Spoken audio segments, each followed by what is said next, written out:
नमस्कार, आप देख रहे हैं सुदर्शन न्यूज। मैं हूं आपके साथ शिवम दत्त मेहता और स्वागत है आपका अंतर्राष्ट्रीय जगत के आपके नए फेवरेट शो यानी कि वर्ल्ड वॉच और वर्ल्ड वॉर में फिर से आपका स्वागत करता हूं एक बार फिर से। और आपका धन्यवाद इस शो को नंबर 1 बनाने के लिए।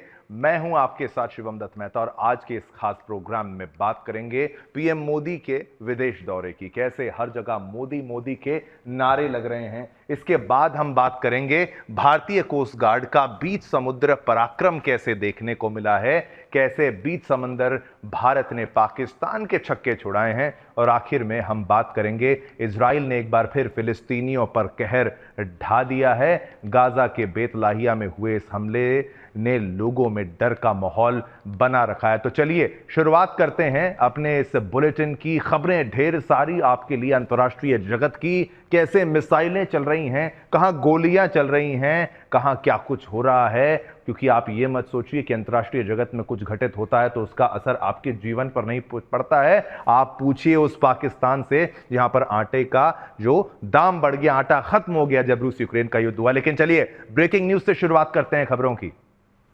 राष्ट्रपति पुतिन का भारत दौरा जल्द होगा। ये लीजिए आपकी टेलीविजन स्क्रीन पर ब्रेकिंग न्यूज के माध्यम से क्रेमलिन के प्रवक्ता द्वारा यह कहा गया है और भारत दौरे की तारीखों का ऐलान जल्द हो सकता है। राष्ट्रपति पुतिन का भारत दौरा जल्द।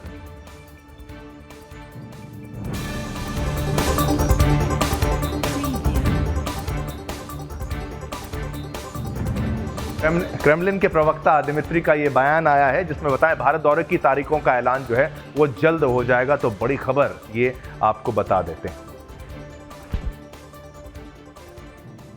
चलिए तो बड़ी खबर हमने आपको बताई जहां पर अब भारत आएंगे रूस के राष्ट्रपति व्लादिमीर पुतिन और क्रेमलिन की तरफ से इसकी पुष्टि हो चुकी है और कुछ ही अब जो तारीखें हैं बस उसका औपचारिक ऐलान जो है वो करना रह गया है। चलिए अब आगे बढ़ते हैं, बात करते हैं प्रधानमंत्री नरेंद्र मोदी की। जी हां, प्रधानमंत्री नरेंद्र मोदी कैरेबियाई देश गुयाना की ऐतिहासिक यात्रा पर हैं और उनकी इस 3 दिवसीय यात्रा में एनर्जी सिक्योरिटी पर बात हो सकती है। मैं चाहूंगा बड़ी स्क्रीन में आपको दिखाएं कि गुयाना में वर्ल्ड लीडर्स कैसे बात करेंगे और क्या कुछ खास होने वाला है। बता दें कि गुयाना तेल और गैस संसाधनों की खोज के बाद तेजी से विकास करने वाला देश है। उसके साथ जुड़कर भारत न केवल एनर्जी सेक्टर, एनर्जी सिक्योरिटी को बढ़ावा देने की उम्मीद कर रहा है बल्कि दुनिया के दक्षिण देशों में कैरेबियन क्षेत्र के बीच अपनी स्थिति को मजबूत करने का प्रयास कर रहा है। चलिए पूरी दुनिया की गुयाना पर नजरें हैं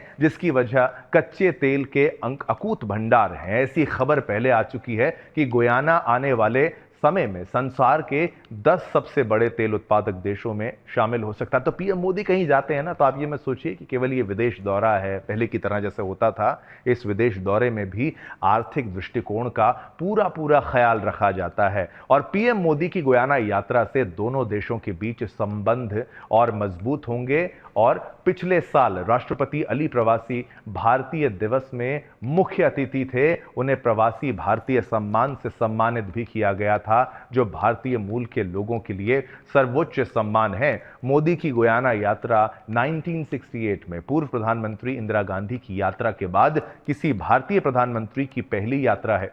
मोदी अली के साथ बातचीत करेंगे और गुयाना की संसद के विशेष सत्र को भी संबोधित करेंगे। जनवरी 2023 में अली की भारत यात्रा के बाद गुयाना के उपराष्ट्रपति जगदेव भारत आए। गुयाना के प्रधानमंत्री मार्क फिलिप्स भी भारत आ चुके हैं। इसके बाद मंत्री स्तरीय और सैन्य स्तरीय यात्रा जो है वो भी यहां पर हुई है। तो चलिए इस पर भी हमारे साथ तमाम मेहमान रहेंगे। मेहमान हमारे साथ कौन है उसकी भी जानकारी संजीव श्रीवास्तव जी हमारे साथ इस वक्त जुड़ चुके हैं। संजीव जी फिर से स्वागत है आपका, आप हमारे साथ फिर जुड़े और जानकारी आपसे फिर लेना बनता है क्योंकि पीएम मोदी की ये यात्रा जो है इसमें क्या खास होगा। एनर्जी सेक्टर में सुन रहा हूं, तेल भंडार में यहां पर सुन रहा हूं और पहले जब यात्राएं होती थी जिन देशों के बारे में हम लोग भारतीय लोग कम जानते हैं, कम दिलचस्पी रखते हैं, लेकिन वहां पर भी सेमीकंडक्टर का बिजनेस होता है, यहां पर तेल का उत्पादन, एनर्जी सेक्टर का।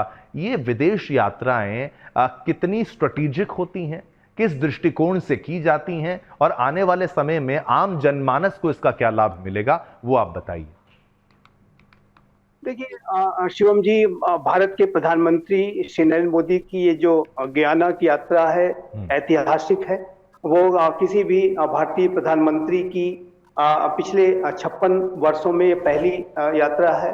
और जाहिर है कि ये दोनों ही देशों के जो बीच के जो संबंध हैं, उसको एक अलग स्तर पर ले जाएगी।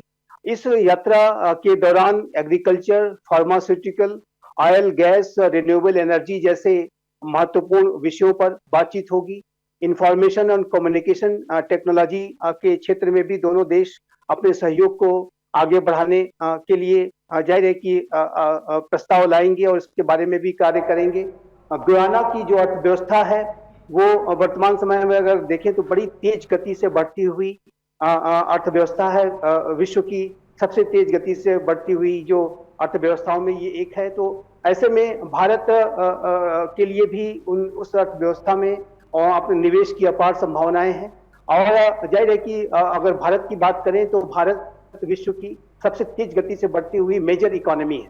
और गयाना और जाहिर है कि यदि भारत के इस बढ़ते हुए आर्थिक और सामरिक जो कद को का इस्तेमाल करते हुए अपने हितों को भी साध सकता है। और जाहिर है कि भारत के द्वारा विश्व के जो ऐसे सभी राष्ट्र जो कि ग्लोबल साउथ के पार्ट हैं, और विश्व के ऐसे सभी राष्ट्र जो कि जिनकी की आवाज अभी तक अंतर्राष्ट्रीय समुदाय में नहीं सुनी जाती है प्रॉपर तरीके से, उसको उसकी आवाज भारत बनने का हिमायती रहा है। और आपने अभी देखा शिवम जी की G20 की जो समिट हुई रियो डी जेनेरियो में, उसमें अफ्रीकन यूनियन ने भी अपना एक सदस्य के रूप में पार्टिसिपेशन किया। और ये जो पार्टिसिपेशन है ये भारत के प्रयासों से ही संभव हो पाया। भारत ही वो राष्ट्र था कि जिसने कि अफ्रीकन यूनियन को G20 का सदस्य बनाने में पिछले वर्ष न्यू दिल्ली में अपनी महत्वपूर्ण भूमिका निभाई थी। तो ये भारत का जो प्रयास है कि विश्व के लो एंड मिडिल इनकम कंट्रीज के साथ भी जो है अपने संपर्कों को साधा जाए, ग्लोबल साउथ के राष्ट्रों के साथ अपने संपर्कों को साधा जाए और उनके साथ भी बेहतर से बेहतर समन्वय तालमेल बढ़ाया जाए, उनको मदद दी जाए। तो उस संदर्भ में मेरा ऐसा मानना है कि गयाना की यात्रा है वो एक ऐतिहासिक यात्रा है। किसी भी भारतीय प्रधानमंत्री की 56 वर्षों के दौरान ये पहली ऐसी यात्रा है। तो ये मेरा ऐसा मानना है कि एक हिस्टोरिक मोमेंट है और ये गयाना और भारत के संबंधों को एक नई ऊंचाई बिल्कुल संजीव श्रीवास्तव जी, बिल्कुल आप बने रहिए संजीव जी। एक और खबर जो है उसका भी रुख करते हैं, संजीव जी हमारे साथ बने रहेंगे। लेकिन चलिए अब वापस बड़ी स्क्रीन पर आते हैं और एक बड़ा मुद्दा आपके लिए मैं फिर से लेकर आ रहा हूं, जहां भारत और पाकिस्तान के बीच समुद्र में बड़ा झगड़ा देखने को मिला है। बड़ा झगड़ा, कैसा झगड़ा, ये लीजिए। बीच समुद्र भारत ने पाक को खदेड़ा है। आप ये केवल फिल्में देखते हैं तो फिल्में देखना छोड़ दीजिए, भारतीय नेवी के बारे में पढ़िए, भारतीय फौज के बारे में पढ़िए, भारतीय वायुसेना के बारे में पढ़िए, बीच सड़क में और कोस्ट गार्ड के बारे में जानेंगे। आप सोचिए बीच समुद्र में, माफ कीजिएगा, बीच समुद्र में ये झगड़ा जो देखने को मिला वो ऐसा था, उसकी तस्वीरें भी आपको दिखाएंगे। दरअसल बीते 17 नवंबर को पाकिस्तानी समुद्र सुरक्षा एजेंसी के कर्मियों ने भारत पाकिस्तान समुद्री सीमा के पास, मैं चाहता हूं क्लोज फ्रेम बनाते हैं तो मैं आपको विस्तार से समझाऊंगा, तस्वीरें आपको दिखाएंगे। बीच समुद्री सीमा के पास 7 भारतीय मछुआरों को पकड़ लिया था। पाकिस्तानी गार्ड्स मछुआरों को PMSA नुसरत नाम के जहाज से पाकिस्तान ले जा रहे थे, जहां से पाकिस्तान वो ले जा रहे थे। हालांकि पाकिस्तानी ऐसा कर पाते इससे पहले ही अब भारतीय तटरक्षक बल उनके रास्ते में आ गए और भारतीय तटरक्षक बल, और सोचिए जिसे इंडियन कोस्ट गार्ड भी कहते हैं, उसने पाकिस्तानी जहाज को खदेड़कर पकड़ा और सभी भारतीय मछुआरों को सकुशल कैद से भी छुड़वाया है। भारतीय तटरक्षक बल को मछली पकड़ने के लिए निषिद्ध क्षेत्र NFZ के पास काम कर रही एक नाव काल भैरव की ओर से संकटकालीन संकेत जो है वो मिला था। चलिए वापस आते हैं। ये आपको बड़ी स्क्रीन पर मैं लेके चलता हूं। अब फुल फ्रेम आते हैं, अब बड़ी स्क्रीन पर। इसी के लिए ग्राफिक्स इस खबर पर जो हमने लिए हैं वो भी आपको दिखाएंगे और कुछ देर बाद आपको इस खबर से जो ऑडियो के साथ वो वीडियो दिखाने का भी प्रयास करेंगे, अगर हमारे पास वो हो, कि कैसे हॉर्न बजा बजा के परेशान कर दिया पाकिस्तानियों को और कैसा खदेड़ा है पाकिस्तानियों को।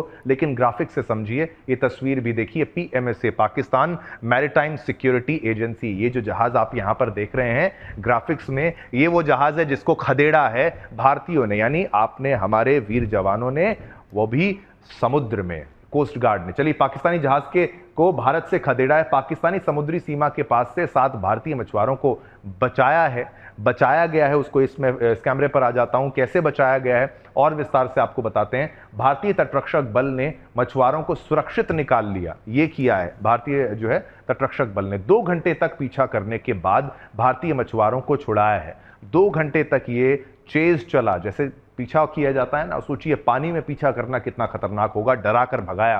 पाकिस्तानी एजेंसी ने पकड़े थे भारतीय मछुआरे, इल्लीगली पकड़े थे। सोचिए वो 7 मछुआरों का भविष्य जो है वो क्या हो जाता। लेकिन अब जो बदलाव आया है वो इस बात की तस्दीक करता है, इस बात का प्रूफ है कि भाई देखिए कैसे भारत का जो दमखम है उसके आगे पाकिस्तान जो है वो झुक गया है और उसको ये बात भारत की माननी पड़ी। चलिए, तो ये खबर आपने देखी। संजीव जी, इस पर भी आपकी प्रतिक्रिया जो है और ले लेते हैं कि क्या प्रतिक्रिया है। आप इसके बारे में क्या कहना चाहेंगे कि मैरीटाइम वाटर्स में, इंटरनेशनल वाटर्स में कैसे पाकिस्तान ऐसे इल्लीगली मछुआरों को पकड़ने का प्रयास करता है?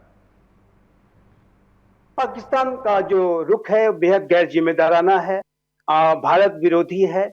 वो भारत को लगातार जो है किस तरीके से परेशानी में डाला जाए, भारत के नागरिकों को परेशानी में डाला जाए, उसके लिए वो साजिशें करता है। और इन्हीं जाहिर है कि भारत विरोधी रुख की वजह से जो पाकिस्तान की जो मैरीटाइम सिक्योरिटी एजेंसी है उसने 7 भारतीय मछुआरों को अपने कब्जे में लेने की, उनको अपने कैप्टिविटी में लेने की कोशिश की। लेकिन इंडियन कोस्ट गार्ड ने बड़ी ही बहादुरी के साथ, बड़ी ही कुशलता के साथ इस अटेम्प्ट को फाइल कर दिया और इन पाकिस्तानी जो वेसल थी उसको खदेड़ा और मछुआरों को वहां से जो हमारे फिशरमैन थे उनको सुरक्षित वहां से अपने देश ले आए, सुरक्षित निकाल के लाए। तो ये जो पूरी जो प्रक्रिया है वो भारत की कोस्ट गार्ड की जो एफिशिएंसी है, जो कुशलता है, जो बहादुरी है, जो पराक्रम है उसको दर्शाता है। और पाकिस्तान किस तरीके से भारत विरोधी साजिशों को करने में एंगेज रहता है वो इस बात को भी एक्सपोज करता है। और वही आप देखिए तो शिवम जी, अनेक ऐसी स्थितियां अभी हाल के समय में बनी कि जब जो पाकिस्तान के अनेक नागरिक जब मिडिल ईस्ट रीजन में अनेक चुनौतीपूर्ण स्थितियों में जो फंसे, तो भारत ने ऐसे पाकिस्तानी नागरिकों को ऐसे जो वहां पे समुद्री जो चुनौतीपूर्ण स्थितियां थी वहां से निकालने में अपनी मदद भी प्रोवाइड कराई थी। और जो भी सिचुएशंस हैं, जो कठिन से कठिन स्थितियां हैं, उसमें पाकिस्तानी नागरिकों की मदद की थी। लेकिन पाकिस्तान ने जाहिर है कि ऐसे भारत के द्वारा प्रोवाइड कराई गई जो हेल्प है उसको इग्नोर किया और पाकिस्तान ने एक बार फिर से भारत विरोधी। संजीव जी, वो वीडियो भी हम लगातार यहाँ पर चला रहे हैं और ब्रेक के बाद हम प्रयास करेंगे, अगर हमारे पास उपलब्ध हो तो वीडियो भी आपको ऑडियो के साथ सुनाने का दर्शकों का प्रयास करेंगे। कहीं मत जाइएगा। पाकिस्तान को कैसे खदेड़ा भारतीय कोस्ट गार्ड्स ने, थोड़ा सा आपको ये दिखाते हैं। ये जहाज है, वीडियो हम प्ले करेंगे। लीजिए, बड़ी स्क्रीन, इंडस्ट्री में सबसे बड़ी स्क्रीन होने का यही फायदा है। ये कोस्ट गार्ड का हेलीकॉप्टर भी आप देख पाएंगे और ये वो जहाज है पाकिस्तान का PMSA, और ये मछुआरों का वो जहाज है जिसको पकड़ लिया और बांध के पाकिस्तान जी जो हैं ये कोस्ट गार्ड वाले, उनके कोस्ट गार्ड जो मैरीटाइम सिक्योरिटी एजेंसी वाले लेकर जा रहे थे, खींचकर लेके जा रहे थे। और इसी के पीछे भारतीय कोस्ट गार्ड का जो जहाज था लगातार एक तरीके से उनका जो हॉर्न होता है उसका इस्तेमाल करते हुए उसको बजा बजा के उनको चेतावनी दे रहा था कि अगर आप नहीं रुके तो हम कोई कार्रवाई कर लेंगे, और कार्रवाई कुछ भी हो सकती थी। और पाकिस्तान को यह पता था, क्योंकि पाकिस्तान की फौज भी एक तरीके से आतंकवादी फौज ही है, तो उनको पता था हम गलत कर रहे हैं। उनको फिर अपनी हार माननी पड़ी और ये बिल्कुल एक सर्जिकल स्ट्राइक है जो बीच समुद्र में हो गया। बीच समुद्र में ये ऐसा सर्जिकल स्ट्राइक हुआ है और आप देखिए, ये देखिए, अगर जो सर्जिकल स्ट्राइक ऐसा हुआ है कि भाई सातों के सातों को सुरक्षित बाहर आराम से प्यार से निकाल लिया गया, किसी की जान नहीं गई, कोई हताहत नहीं हो पाया है। चलिए चेंज करेंगे वापस ये खबरें जो हैं आपके लिए। एक और खबर भी हमारे पास थी, लेकिन समय का जो है वो थोड़ा अभाव बताया जा रहा है। इसी के साथ इस बुलेटिन में इतना ही। आज्ञा दीजिए मुझे यानी शिवम दत्त मेहता को, मेरी और मेरी पूरी टीम की तरफ से आप सभी को जय हिंद, जय भारत, जय हिंदुस्तान।